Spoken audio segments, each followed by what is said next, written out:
किस देश में मिला भगवान राम का रहस्यमयी मंदिर? किस देश के एक राज्य को कहा जाता है मिनी अयोध्या? क्या कहते हैं थाई देश में बने मंदिर के प्रमाण? कैसे अयोध्या बन गया अयोध्या? जय श्री राम। दोस्तों, 5 जून को अयोध्या में एक बार दिवाली जैसा माहौल देखने को मिला, क्योंकि राम मंदिर में एक बार फिर से प्राण प्रतिष्ठा हुई और इसी मौके पर मंदिर के प्रथम तल पर राम दरबार की स्थापना की गई। दोस्तों, ये वही अयोध्या है जहां मंदिर बनने के बाद लाखों श्रद्धालु पहुंच रहे हैं। लेकिन रुकिए, चलिए आपको ले चलते हैं थाई अयोध्या की सनातनी सैर पर। दोस्तों, वीडियो में आगे बढ़ने से पहले आपसे एक रिक्वेस्ट है कि आप हमारे चैनल को सब्सक्राइब करें और वीडियो को ज्यादा से ज्यादा शेयर करें। अगर मैं आपसे कहूं कि भारत ही नहीं, एक थाई देश में भी एक मिनी अयोध्या बसा हुआ है, जहां के शासक अपने आप को राम के वंशज मानते हैं, रामायण का जाप करते हैं और अपने आप को भगवान राम से जोड़कर देखते हैं। चलिए आज इस पर खुलकर बात करते हैं कि कैसे एक थाई देश में बसा है मिनी अयोध्या और ये हमारे देश में बने अयोध्या से कैसे अलग है और क्यों ये शासक अपने आप को भगवान राम के वंशज मानते हैं। चलिए ले चलते हैं आपको थाई अयोध्या की सनातनी सैर पर। दोस्तों, थाईलैंड की राजधानी बैंकॉक से करीब 80 किलोमीटर उत्तर में बसी है अयोध्या, जिसे थाई भाषा में अयुत्या कहा जाता है। इसका नाम सुनते ही आपके दिमाग में भारत के अयोध्या की छवि उभर आई होगी, है ना? दोस्तों, ये वही शहर है जिसे थाईलैंड में अयोध्या के नाम से जाना जाता है। अयोध्या की स्थापना 1351 में हुई थी और इसे भगवान राम के पवित्र शहर अयोध्या के सम्मान में नाम दिया गया। ये शहर 400 सालों तक थाईलैंड की राजधानी रहा और आज भी यूनेस्को वर्ल्ड हेरिटेज साइट के रूप में दुनिया भर के पर्यटकों को आकर्षित कर रहा है। अयोध्या में आपको प्राचीन मंदिरों के खंडहर, भव्य बौद्ध स्तूप और रामायण से प्रेरित कला देखने को मिलती है। यहाँ की सड़कों पर चलते हुए ऐसा लगता है मानो आप इतिहास के पन्नों में खो गए हों। लेकिन सबसे खास है यहाँ का राम मंदिर, जो थाईलैंड की सांस्कृतिक और धार्मिक पहचान का प्रतीक है। दोस्तों, अयोध्या में राम मंदिर, जिसे स्थानीय लोग वाट महाथाट जैसे मंदिरों के साथ जोड़कर देखते हैं, ये मंदिर रामायण की कहानियों से गहराई से जुड़ा है। थाईलैंड में रामायण को राम किएन कहा जाता है, जो थाई संस्कृति का एक अभिन्न हिस्सा रहा है।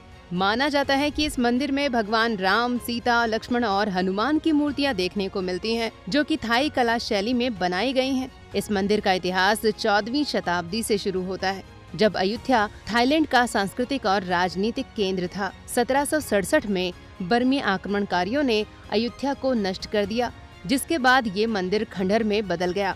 लेकिन आज भी इन खंडहरों में रामायण की कहानियां जीवित हैं। मंदिर की दीवारों पर रामायण के दृश्य उकेरे गए हैं और यहाँ की मूर्तियों में थाई और भारतीय कला का अनोखा संगम देखने को मिलता है। दोस्तों, क्या आप जानते हैं कि ये मंदिर भारत के अयोध्या राम मंदिर से कई मायनों में अलग है? लेकिन कैसे?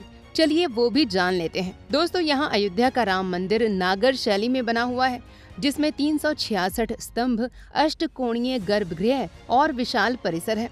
वहीं अयोध्या के मंदिर में थाई वास्तुकला का प्रभाव है, जिसमें बौद्ध तत्व और स्थानीय कला का समावेश देखने को मिल जाएगा। अयोध्या का मंदिर आधुनिक निर्माण है, जिसका उद्घाटन 22 जनवरी 2024 को हुआ, जबकि अयोध्या का मंदिर प्राचीन है और अब खंडहरों के रूप में संरक्षित किया गया है। इसी वजह से इसे मिनी अयोध्या के नाम से भी पुकारा जाता है।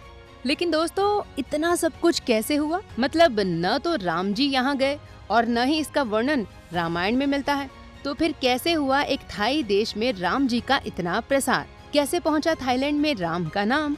चलिए इस पर भी एक नजर डाल लेते हैं। दोस्तों, माना जाता है कि भगवान राम यहाँ कभी नहीं गए, लेकिन भारत से कई तमिल आकर यहाँ रहने लगे, जिसके बाद तमिल लोगों ने इस जगह पर जमकर हिंदू धर्म का खूब प्रचार प्रसार किया। यही नहीं, यहाँ का राजा भी भगवान राम पर विश्वास करने लगा, क्योंकि वर्ष 1360 तक यहाँ पर बौद्ध धर्म को मानना अनिवार्य था। लेकिन जब राजा ने देखा कि यहाँ पर लोग भगवान राम को ज्यादा मान रहे हैं, तो वो भी भगवान राम को मानने लगा और भगवान राम की भक्ति को आधिकारिक धर्म भी बना दिया। और तभी से राजा के साथ साथ वहाँ रहने वाले ज्यादातर लोग अपने आप को राम का वंशज मानने लगे और भगवान राम को अपना भगवान। शायद ये भी एक कारण हो सकता है कि थाईलैंड में रहने वाला चक्री समुदाय, जो वर्तमान में यहाँ शासन कर रहा है, वो राम को अपना वंशज बताते हैं। चलिए इसके बारे में विस्तार से जानते हैं।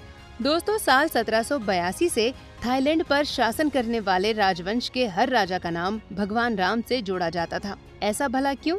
दोस्तों, इसके पीछे छिपी कहानी कोई संयोग नहीं है, बल्कि इसके पीछे छिपा है एक गहरा इतिहास। दोस्तों, ऐसा माना जाता है कि चक्री राजवंश के संस्थापक राजा राम प्रथम ने अयोध्या के गौरवशाली इतिहास को जीवित रखने के लिए अपने नाम के साथ राम जोड़ा और इसके बाद से उनके उत्तराधिकारी इस परंपरा को जारी रखते आ रहे हैं। जैसे वर्तमान में थाईलैंड के राजा महावजीरालोंगकॉर्न हैं, जिन्हें राम दशम के नाम से भी जाना जाता है। देखा आपने, इनके नाम में भी आपको राम का नाम मिल गया। सिर्फ इनके ही नहीं, बल्कि इनसे पहले जो भी राजा रहे हैं उनके नाम में भी राम के नाम का जिक्र जरूर मिलता है। दोस्तों, आपको बता दें कि हाल ही में भारत के प्रधानमंत्री नरेंद्र मोदी थाईलैंड के दौरे पर गए थे। इस दौरान बैंकॉक में उन्होंने कई कार्यक्रमों में हिस्सा लिया। पीएम मोदी के पहुंचने पर रामायण के थाई संस्करण राम किएन को कलाकारों ने प्रस्तुत किया। ये नजारा ऐसा था जिसने पीएम मोदी को भावुक कर दिया। इस खास मौके पर पीएम मोदी ने थाईलैंड के विश्व हिंदू परिषद के सदस्यों से मुलाकात की, जिन्होंने अयोध्या राम मंदिर के उद्घाटन के लिए विशेष मिट्टी भेजने की बात कही। दोस्तों, थाईलैंड ने पहले भी अयोध्या राम मंदिर के लिए 2 नदियों का जल भेजा था और इस बार मिट्टी का ये उपहार दोनों देशों के बीच गहरे रिश्ते का प्रतीक बना। हाल ही में मिस वर्ल्ड 2025 का खिताब जीतने वाली थाईलैंड की ओपल सुचाता चुंगासरी ने एक मीडिया एजेंसी को दिए इंटरव्यू में ये बात रखी कि वे अयोध्या में बने राम मंदिर में जाना चाहती हैं। इन लोगों का भारत और भगवान राम के प्रति प्यार ये दिखाता है कि ये सच में भारत को अपना दोस्त मानते हैं और राम को अपने भगवान। तो दोस्तों, कैसा लगा आपको भारत से हजारों किलोमीटर दूर बसे मिनी अयोध्या के बारे में जानकर? दोस्तों, ये कहानी सिर्फ एक मंदिर या शहर की नहीं, बल्कि भारत और थाईलैंड के बीच हजारों साल पुराने सांस्कृतिक रिश्ते की है। भगवान राम की भक्ति ने न केवल भारत बल्कि विश्व भर में लोगों के दिलों को जोड़ा है। अगर आपको ये वीडियो पसंद आया हो तो इसे अपने दोस्तों और परिवार के साथ शेयर जरूर करें और हाँ, हमें कमेंट सेक्शन में लिखकर बताएं कि आपको अयोध्या के बारे में क्या सबसे ज्यादा रोचक लगा। और हाँ, हमारे चैनल द कर्मा को सब्सक्राइब करना बिल्कुल ना भूलें, ताकि आप तक ऐसी रोचक कहानियाँ पहुँचती रहें। जय श्री राम।